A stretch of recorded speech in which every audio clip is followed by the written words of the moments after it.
नमस्कार, मैं हूं अंकुर और आप देख रहे हैं सत्यहिंदी.com। आइए एक नजर डालते हैं अब तक की सुर्खियों पर। प्रधानमंत्री मोदी ने आज कासगंज में जनसभा को संबोधित करते हुए सपा प्रमुख अखिलेश यादव को निशाने पर लिया। नरेंद्र मोदी ने शुक्रवार को कहा कि विधानसभा चुनाव के पहले चरण में बीजेपी के समर्थन ने परिवारवादियों को उदास कर दिया है। पीएम मोदी ने कहा कि उत्तर प्रदेश में पहले चरण के मतदान के बाद बीजेपी का झंडा ऊंचा उड़ रहा है, इससे प्रतिद्वंदियों को निराशा हुई है। उन्होंने कहा कल दोपहर के बाद आए तमाम इंटरव्यू में विपक्षी नेताओं के चेहरे निराश दिखे। परिवारवादी ने महसूस किया है कि उनकी नाव डूब गई है और इसीलिए उन्होंने ईवीएम और चुनाव आयोग को दोष देना शुरू कर दिया है। कासगंज में पीएम मोदी ने मतदाताओं तक पहुंचते हुए कहा कि बीजेपी के पक्ष में डाला गया हर वोट उत्तर प्रदेश की तस्वीर बदल देगा। प्रधानमंत्री ने दावा किया कि जिन पार्टियों ने पहले उत्तर प्रदेश पर शासन किया था, उन्होंने कभी भी गरीबों और दलितों की परवाह नहीं की। मोदी ने कहा कि इन परिवारवादियों ने अपने घर और तिजोरी भर दी थी, लेकिन गरीबों की कभी परवाह नहीं की। ये लोग ना तो गरीबों के जीवन को पहले आसान बनाना चाहते थे और ना ही अब चाहते हैं। परिवारवाद के सवाल पर राष्ट्रीय जनता दल यानी राजद के प्रमुख लालू प्रसाद यादव ने पीएम मोदी और सीएम नीतीश कुमार को निशाने पर लिया। पत्रकारों से बात करते हुए लालू प्रसाद ने कहा कि मोदी नीतीश को बेटा बेटी नहीं है तो हम लोग क्या करें। नीतीश को तो एक हुआ, लेकिन वो भी राजनीति के लायक नहीं है, तो उसमें हम लोग क्या करें।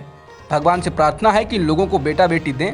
लालू ने कहा कि तेजस्वी यादव और अखिलेश यादव आगे बढ़ रहे हैं तो बीजेपी के पेट में दर्द हो रहा है। गोवा में चुनाव से 3 दिन पहले कांग्रेस के वरिष्ठ नेता राहुल गांधी ने कहा कि प्रधानमंत्री मोदी भारत बनने के बाद गोवा की मुक्ति में देरी का मुद्दा उठाकर रोजगार और पर्यावरण की समस्याओं से गोवा वासियों का ध्यान भटकाने की कोशिश कर रहे हैं।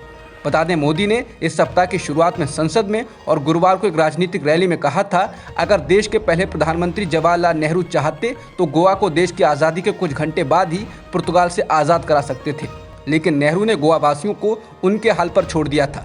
मोदी ने कहा कि देश के 7 साल 1947 में ही गोवा को आज़ाद कराया जा सकता था, लेकिन नेहरू ने गोवा वासियों को उनके हाल पर छोड़ दिया और यही कारण रहा कि गोवा को पुर्तगाली शासन से आज़ाद होने में 15 साल लग गए।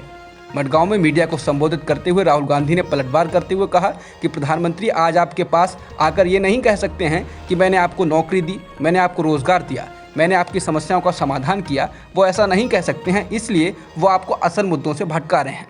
उनका काम असली मुद्दों से जनता को भटकाना है। राहुल ने कहा कि दुखद बात यह है कि प्रधानमंत्री उस समय के इतिहास को नहीं जानते हैं। द्वितीय विश्व युद्ध के बाद क्या चल रहा था वो नहीं समझते हैं।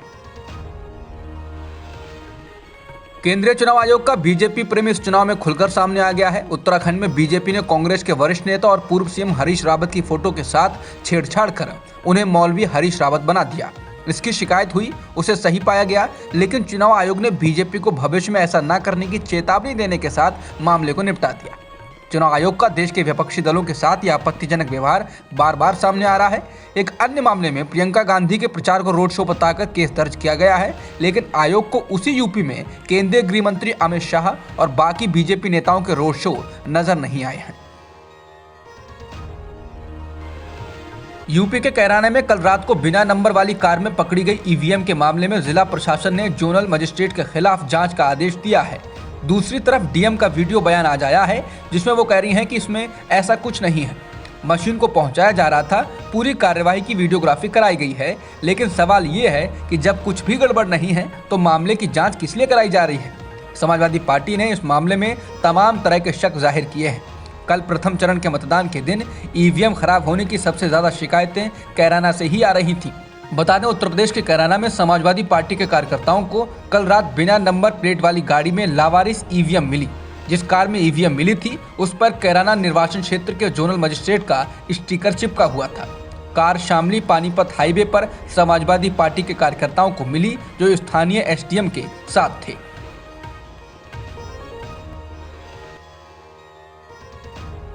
सपा प्रमुख अखिलेश यादव ने रामपुर में जनसभा को संबोधित करते हुए कहा कि आजम खान को झूठे भैंस चोरी के आरोपों में जेल में रखा गया, जबकि किसानों को कुचलने वालों को जमानत दे दी गई है। अखिलेश का इशारा केंद्रीय राज्य मंत्री अजय मिश्रा टेनी के बेटे आशीष मिश्रा की ओर था, जिसे गुरुवार को लखीमपुर हिंसा मामले में जमानत मिल गई। अखिलेश ने कहा कि आजम खान के ऊपर कैसे कैसे झूठे मुकदमे लगाए गए हैं। उनके ऊपर पेड़ चोरी, भैंस चोरी, बकरी चोरी का मुकदमा है, किताब चोरी का मुकदमा है, ना जाने कितने मुकदमे लगाए गए हैं। इन्हें तो जेल में रहना पड़ रहा है, लेकिन आज का अखबार आपने पढ़ा होगा कि जीप से कुचलने वाला जेल से बाहर आ गया है। उत्तर प्रदेश और उत्तराखंड में जोरदार चुनाव प्रचार के बीच कांग्रेस ने मध्य प्रदेश के मुख्यमंत्री शिवराज सिंह चौहान का एक वीडियो शेयर किया है। इस वीडियो में शिवराज सिंह चौहान से एक शख्स पूछता है कि उत्तर प्रदेश और उत्तराखंड में बीजेपी की क्या स्थिति है। सवाल के जवाब में शिवराज सिंह चौहान कहते हैं कि उत्तर प्रदेश में तो कोई संदेह नहीं है, उत्तराखंड में भी बीजेपी है, लेकिन थोड़ा मुकाबला है। इतना कहते ही अचानक चौहान को पता चलता है कि उनकी बातचीत को कोई शख्स रिकॉर्ड कर रहा है। ऐसे में वो तुरंत इस पर आपत्ति जताते हैं और रिकॉर्डिंग को रुकवा देते हैं। लेकिन ये वीडियो तमाम जगह से होता हुआ कांग्रेस के पास भी पहुंच गया और पहले मध्य प्रदेश कांग्रेस के आधिकारिक हैंडल से और उसके बाद उत्तराखंड के पूर्व मुख्यमंत्री हरीश रावत ने भी इस वीडियो को ट्वीट किया।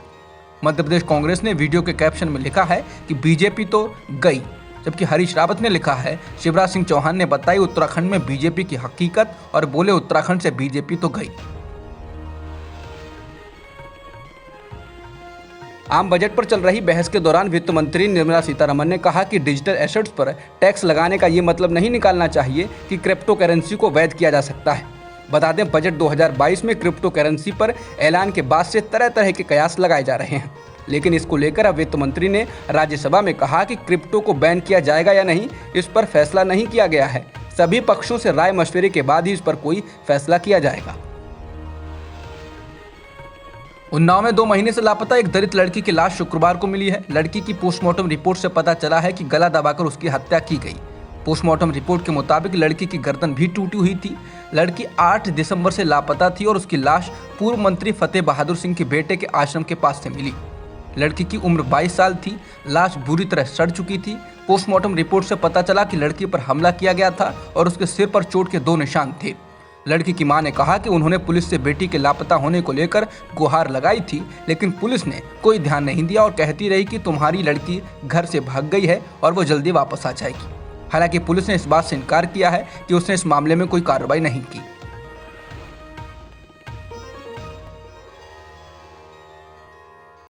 बीएसपी की प्रमुख मायावती ने लड़की की लाश मिलने के बाद समाजवादी पार्टी पर हमला बोला।